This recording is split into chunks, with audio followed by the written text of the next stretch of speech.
Mambo vipi mtazamaji wa Bongo Plus TV na 96 Linki, karibu sana kwenye exclusive interview. Mimi naitwa Victor Madaha, kama kawaida behind camera yupo Rizky bwana. Nimemtembelea DJ Smart, simu zimekuwa ni nyingi sana bwana, mgogoro umeanza, vita vinapigana.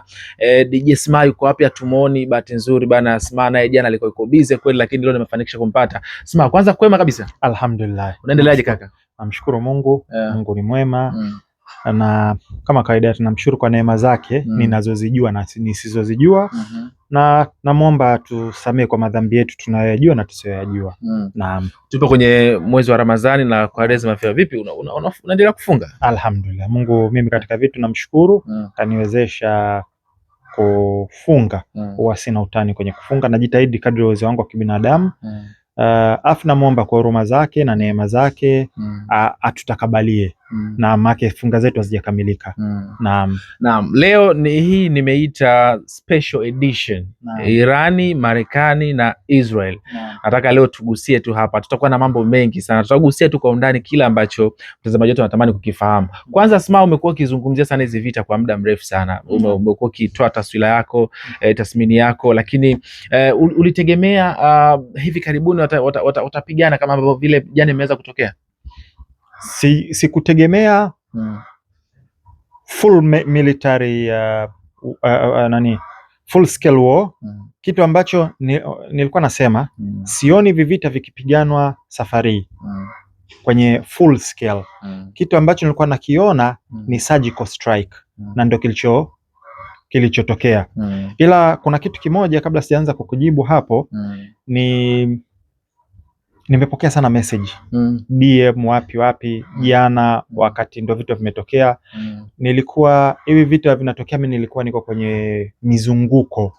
Na huwa nawaambia watu kwamba kwa bahati nzuri au bahati mbaya, Fuse ni one man army, niko mtu mmoja. Kwa hiyo inabidi niache kazi nifanye kazi. Kwa hiyo sometimes unakuta nikibanwa na kitu kingine, vitu vingine inabidi niviache. Na kuna harakati zingine, ndio maana jana mimi jana nimelala saa 6:30 usiku. Jana. Kwa hiyo siku nzima nilikuwa niko tight sana. Kwa hiyo sikuweza kufanya chochote pamoja na yalikuwa yanaendelea. Sana sana wale watu wangu wa karibu ambao wana access walikuwa wakinipigia simu na wapa baadhi ya analysis za haraka, lakini sikuweza. Sasa kuna kitu ambacho nataka niwaelezee kwa sababu nadhani tunafahamu sasa hivi wameibuka kila aina wachambuzi. Kila kona wameibuka wachambuzi wengi. Na taarifa zimekuwa nyingi. Na mimi Fuse, kwa wana Fuse nimekuwa siku zote huwa sina iana, huwa napenda wafunguke kiakili. Na nilikuwa nawapa vienzo vya kuweza kudadisi na kutafsiri na kuanalyze matukio wao wenyewe. Mimi nawapa miongozo. Sasa this time kuna kelele nyingi sana, kuna wachambuzi wengi sana, kuna taarifa nyingi sana, na kila mtu anasema anachokisema. Nataka niwapo miongozo ambayo itawasaidia katika mgogoro huu waweze kuiangalia kwa jicho kama ni mchambuzi na sio kukutana na nani. Cha kwanza wanatakiwa jue vita kama hivi huwa vina mipango yake mingi sana kabla ya tangia kusogeza majeshi troops. Nilisema hii ni full spectrum war ambayo kuna let's say aircraft carriers, kuna AWACS zile, kuna electronic warfare, kuna drones, kuna surveillance, kuna reconnaissance, kuna special forces na assets zingine, air defenses, offensive capability na vitu vingine vingi ambavyo vipo. Ila huo ni upande mmoja wa military. Kuna upande wa pili ambao pia nataka watu wauzingatie, ambao ni upande wa taarifa. Na mmoja watu maarufu sana anasema the first casualty of war is the truth. Mhanga wa kwanza wa vita huwa ni ukweli. Yani kitu cha kwanza ambao kina kufa labda au kinashambuliwa huwa ni ukweli. Kwa hiyo wanatakiwa wana Fuse wawe makini sana kuzingatia taarifa wanazokutana nazo, especially mainstream media. Kwa hiyo kama walivyokuwa wanapanga, unajua kwenye jeshi kuna department of propaganda. kama walivyokuwa wanapanga upande wa kijeshi, lakini walikuwa wanajipanga pia upande wa propaganda. Kwa hiyo inabidi, mfano kama kuna movie maarufu sana inaitwa Enemy at the Gates. Ile movie ukiangalia ni ya sniper wawili, mmoja wa Kisoviet, mmoja wa Kijerumani. Wanapambana, kilikuwa kuna vita vya propaganda vikubwa sana ambavyo vilikuwa vinatokea hapo ndani. Kwa hiyo wanatakiwa wajue jinsi ya kuread between the lines. Kwa hiyo mainstream media, CNN, BBC, Al Jazeera, Sky, Deutsche Welle na zile mainstream zile nyingi zitakuwa ziko tayari, zina mtazamo wake au zina narrative fulani ambazo zina push. Kwa hiyo mtu yote namshauri, sikiliza mainstream media, alafu nenda kwa independent analyst pia. Nenda kasikilize kule, alafu balance. Ukibaki kusikiliza upande mmoja, utajikuta unapelekwa na unachotwa na propaganda. Hiyo ya kwanza. Ya pili, nataka tuangalie swala la technicalities ambayo sijui nafikiria nielezee sasa hivi au nije nielezee baadaye huko ili i make sense. Hiyo nadhani nitaiacha.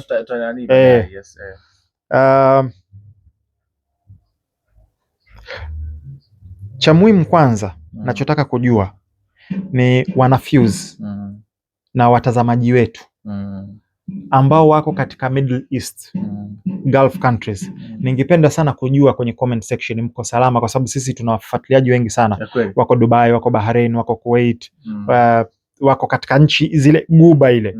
Na Iran amezishambulia zote kasoro Oman. Sawa? Kwa hiyo natamani kwenye comment section kujua hali zenu, mkoje, mko salama, mumeathirika nyinyi na familia zenu. Ni kitu ambacho kitanipa sana amani. Kwa hiyo naombeni kwa hiyo moyo wa dhati kabisa, wafuatiliaji wetu ambao wako kwenye Gulf kule, mtuambie kwenye comment section hali yenu ikoje, mko wazima, na kama mna maoni yoyote ya hali inavyoendelea mnaweza mkatuandikia pale kwenye comment section. So hivyo ni vitu vichache, vingine ambavyo nilitaka kuvielezea nadhani nitakuwa na breakdown kadri tunavyoenda. Sasa turudi kwenye swali lako. Naam, urudi alafu tuendelee kuanzia hapo. Umekuwa ukivizungumzia hivi vita kwa muda mrefu, nimekuuliza hivyo na nikasema ulitegemea jana itatokea vile mapema hivi, kwa maana kuweza kupigana, kwa sababu tulikuwa tungesema kwamba madhara yake watajaribu mazungumzo yamefeli ya kwanza mpaka ya tatu, na baadaye tukashuhudia jana vile. Ulitegemea kwa kipindi hiki itakuwa ni hivyo? Nilitegemea kitu kimoja na sikutegemea kitu kimoja. Nimeshasema several times, hivi vita sioni full scale war ikipiganwa. Nachoona ni surgical strike, ambayo surgical strike ni kwamba unakuwa una target zako, una walengwa wako kadhaa, au una maeneo yako kadhaa, unayashambulia yale. Ile ni surgical strike.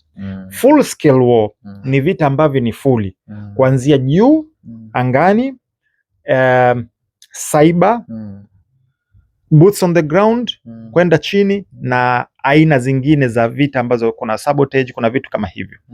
Na bado full scale war haijatokea, lakini surgical strike imetokea, tumeiona. Kwa hiyo utabiri ambao nimekuwa na utoa umekuwa spot on. Hivi sio full scale war. Hii ni surgical strike. Lakini tofauti ukoje kwa mtu ambaye haelewi? Sawa.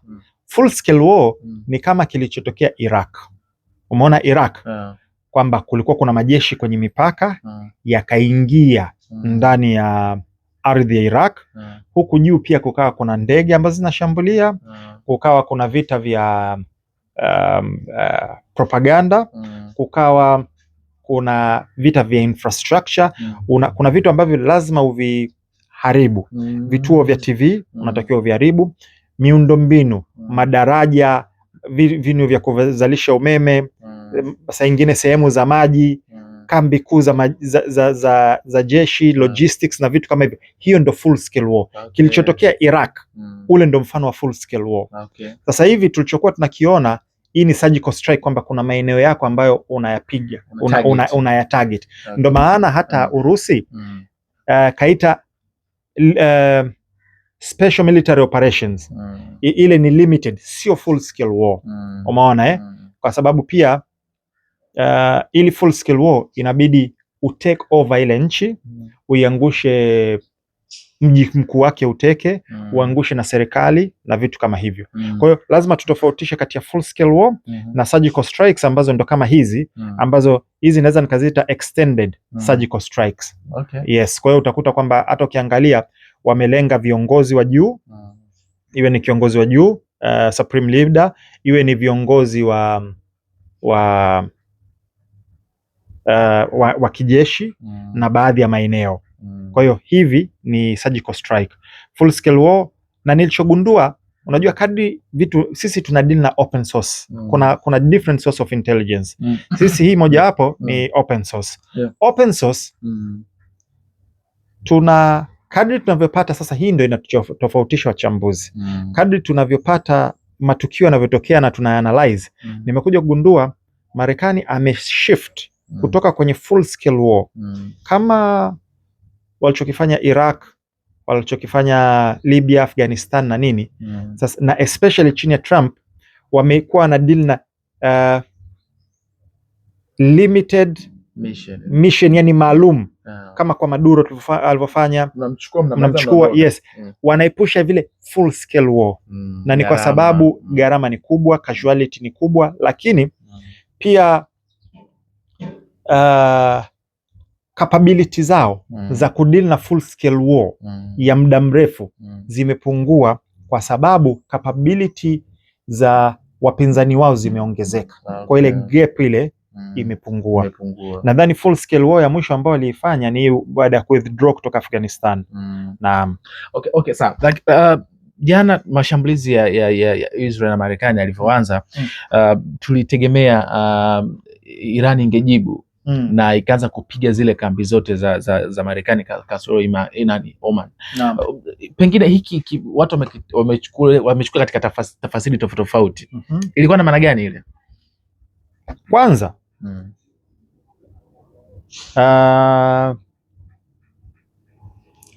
kuna kitu ya accuracy, lakini accuracy nitakuja kuiongelea baadaye kwa sababu itatoka kwenye context. Kujibu swali lako kwa ufupi kabisa ni kwamba nchi walizoshambulia ni nchi ambazo zimeshiriki directly kuidhuru Iran. Kwa hiyo zile ndege zimetokea katika zile base za maeneo yale, na zile nchi zimeshiriki kwa njia moja au nyingine kwa ajili ya kumdhuru. Kwa hiyo ndio maana amezijibu. Sasa nchi kama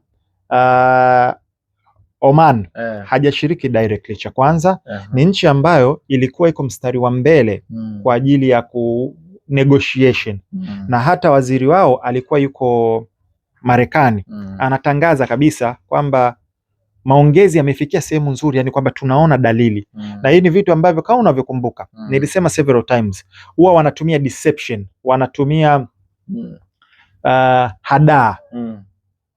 Kabla 12 day war ilitangazwa kwamba tena Marekani kwamba maongezi yamefikia sehemu nzuri, tunaenda kukutana kesho. Iran aka lay down his defense, wakashambulia. Nikasema this time haitotokea hivyo.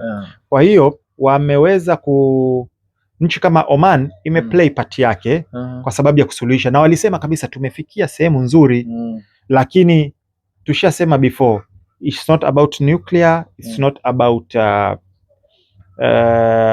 sijui mambo ya haki za vitu kama hivyo. Ni kwamba walikuwa na lengo lao, na hata kama Iran angekubali kila kitu bado angeshambuliwa. Kama Saddam, watu ambao wanafuatilia Saddam kabla ya vita vile vilivyomng'oa madarakani, alikubali masharti yote, ikiwepo weapons instructors, ikiwepo ku destroy Scud missile zake na kuruhusu watu wa Umoja wa Mataifa waje waangalie na vitu kama hivyo, lakini mwisho wa siku bado walimshambulia. Naam. Kuna taarifa ambayo imetolewa, nataka tu discuss na tuweze nipate take yako. Jana baada ya kila ambacho ilichokifanya Iran, umezungumza kwamba ni kwa sababu base zao na majeshi yalikuwa yanatokea katika hizo nchi baada ya kushambulia Jumuiya ya Umoja ya Umma wa Kiislamu ambayo ni Muslim World League MWL ililani vikali, na taarifa ile ilisema kwamba kuwa kitendo alichokifanya Irani ni kinyume na maadili ya kidini, kinyume na sheria za kimataifa na za Kiarabu. Taarifa hiyo imemaliza kwa kuitaka jumuiya ya kimataifa na wadau wake kufanya maamuzi thabiti dhidi ya kitendo hicho. Inanisikitisha kwa sababu ni unafiki wa hali ya juu. Wao wanamlaumu Iran kwa kuretaliate, kwa kujibu. Lakini umesikia hapo kuna yote ambaye amelaumu Marekani na Israeli kwa kumshambulia Iran? Hapa. Nani aliyeanza kufanya mashambulizi? Israel na Marekani. Anayeanzishaga ugomvi na anayepigana nani waga anapewa lawama? Iran anapewa lawama. Kawaida vikitokea vita, utaulizwa nani kaanzisha ugomvi? Ili nani anapewaga lawama? Alianzisha vita au aliyehusika kwenye vita? Aliyeanzisha. Sawa. Sasa hayo kauli zote ndio maana nikasema na juzi nimetoa, unajua mwisho wa siku Fuse huaga tunaachia muda uongee. Nilitoa ile makala yangu nikasema Saudia na Dajjal na nikaweka ushahidi mwingi sana. Baadhi ya watu ambao, na ile ilikuwa nikiongelea uongozi na sio issue ya kidini. Wakanishambulia sana, Saudia na nini na nini na nini na nini na vitu kama hivyo, wakaiweka kidini. Sikuwajibu. Nikatulia, wakaja wakaruhusu pombe, ikaonekana. Nikaongelea kidogo, wakanishambulia. Juzi tumeona mpaka wametoa Kiswatul Kaaba ambayo ni collaboration ya Saudia pamoja na UAE kumpa Epstein. Siwasikii na wao wakiongea, kwa hiyo muda wao unatoa jibu. Kwa hiyo nishaongelea nikasema hizi Gulf states kuna kitu kinaitwa Islamic Zionism na ndo hawa wanaofanya. Kuna 3 types of Zionism. Na hii kitu watu wanatakiwa watofautishe na wameshindwa kutofautisha. Kuna tunaita nini? Banu Israeli, wana wa Israeli au Israelites. Sawa? Ni tofauti na Zionist. Hivi ni vitu viwili tofauti. Ukisikia wana wa Israeli, sawa? Wale ni watu tofauti na Zionist. Zionist ni harakati ya kisiasa ambayo inamwabudu Lucifer au mpinga Kristo au Masihi Dajjal. Kuna Banu Israeli ambao ni pure kabisa, wanafata Torah kama ilivyotakiwa. Alafu hapo wengine kati yao ambao ni Wayahudi ambao hata kwenye Qur'an anasema ya ayyuhalladhina hadu, enyi ambao mumeingia kwenye Uyahudi. Wayahudi wote sio Waisraeli. Wapo Waisraeli ambao ni Wayahudi na Waisraeli. Nishavielezea kwenye makala huko, sitotaka kurudia. Sasa kwa hiyo kuna Jewish Zionism, kuna Christian Zionism, alafu kuna Islamic Zionism. Islamic Zionism watu wengi sana hawaifahamu, lakini ndio inaongozwa na haya mataifa mengi ya Gulf. Umeona? Na ndio maana yanashirikiana sana na taifa la blue ambao ni Zionist na nini. Umeona? Nishawaambia watu kabla ya 1948, kabla ya 1919 pale Jerusalem na maeneo yake kulikuwa kuna Wayahudi, kulikuwa kuna Waislamu, kulikuwa kuna Wakristo, wana coexist na wanaishi vizuri kwa amani kabisa. Yes, na kwa miaka mingi sana. Of course ukifuatia Crusade Wars, kipindi kile Crusaders walikuwa wanaua sana Wayahudi. Hata blood libels na vitu kama hivyo. Pogrom na walivyowaua sana sehemu nyingi, na jinsi kulivyokuwa. Long story short, kuna kipindi walikuwa wanashirikiana Waislamu, Wakristo pamoja na Banu Israeli, wana wa Israeli. Walikuwa wanashirikiana vizuri mpaka alivyoingia Zionism. Kwa hiyo ukielewa hii, utaelewa hii kauli. Ni Arabic Zionist au some ambayo inaitwa, kwa sababu wameweka mpaka mambo ya kidini, inaitwa Islamic Zionism. Ndio hicho wanachokifanya ambacho ni unafiki. Wangekuwa fair, wakasema mashambulizi ambayo yamefanywa dhidi ya Iran ambayo ni nchi huru, ina uhuru wa kujiamulia, ni kinyume na sheria za kimataifa, ni kinyume na sheria na misingi ya Kiislamu na dini. Na pia alichokifanya Iran kushambulia hizi nchi pia ni kinyume na misingi ya kimataifa na misingi, lakini sasa hapa ndo una uwezo wa kuread between the lines na kumjua nani ni nani na nani yuko wapi. Kwa hiyo kuhusiana na hii kauli ni unafiki wa hizi nchi na mimi sishangai. Na ukiingia kwenye sisi ambao tunafuatilia sana eschatology kwa kiwango fulani, mimi elimu yangu ni ndogo, hawa ndo wale ambao sisi nafundishwa kwamba atakapokuja Masihi Dajjal atafika sehemu atataka kuingia Maka na Madina, atashindwa. Kutakuwa kuna malaika watamlinda. Alafu atarudi sehemu, na hiyo nishaiweka kwenye makala yangu ya Saudia na Dajjal. Kuna sehemu kuna chumvi imejengwa kabisa, hata Wasaudia wenyewe wanaita Dajjal's Palace, ambayo ndo atafikia pale. Alafu atapiga kwa fimbo, atapiga kishindo kwenye ardhi, itatetemeka, alafu ataita wafuasi wake. Watatoka katika hayo maeneo ambayo ni Saudia na Maka na Madina na UAE, wataenda kumfuata yeye, watakuwa wafuasi wake. Kwa hiyo sishangai wala sioni nani, ila long story short, huo ni unafiki. Hiyo inaonyesha double standard. Na nimeona pia asubuhi wametoa taarifa baada ya kutokea kwa kifo cha Khamenei, baadaye tutakuja tuizungumze hii. Walisema kwamba kwenye hili inabidi mataifa ya Kiislamu yaungane kuweza kuiangamiza Iran. Nadhani ndio hicho kinachoendelea kukizungumza. Nani walitoa kauli? Saudi Arabia. Basi majibu yamepatikana, lakini pengine hasa kuna watu wengine ambao umetoka kuzungumza kwamba unawapa pole wa Tanzania pia na wengine wote ambao wako katika Mashariki ya Kati. Kuna Wakenya wako pale, kuna Burundi, kuna hata wa Ulaya wengine ambao ni mimi naita familia ya wanafuse wote ambao wako pale, haijalishi ni nchi gani, rangi gani, kabila gani, dini gani, ambao wako maeneo yale. Natamani kujua mko salama. Ningependa mcomment, muandike, nitafurahi sana kwa kweli. Nina kutoka moyoni nawaombea sana muwe mko salama. Unadhani swali sasa linakuja hapo, ukiacha kwamba Iran imeshambulia bezi kambi za Marekani ambazo zipo katika hayo mataifa, kuna taarifa ambazo zimeonyesha hata kwenye video kuna maeneo kama Burj Khalifa imejaribu kuguswa na baadhi ya maeneo mengine huko katika hizi nchi za Uarabuni, Dubai, Qatar na mengine pia. Kulikuwa na lazima gani ama kulikuwa na vitu gani mpaka kana shambulia yale maeneo? Sawa, hapa inabidi nikujibu swali nikupe baadhi ya details, zingine takuja kuziweka mbele sehemu husika. Iran alikuwa tayari ana targets, kashaziandaa military bases pamoja na interest za Marekani na Israeli katika eneo lote lile. Ameshambulia military bases za Marekani katika eneo, hajaishambulia Burj Khalifa, kashambulia eneo karibu na Burj Khalifa.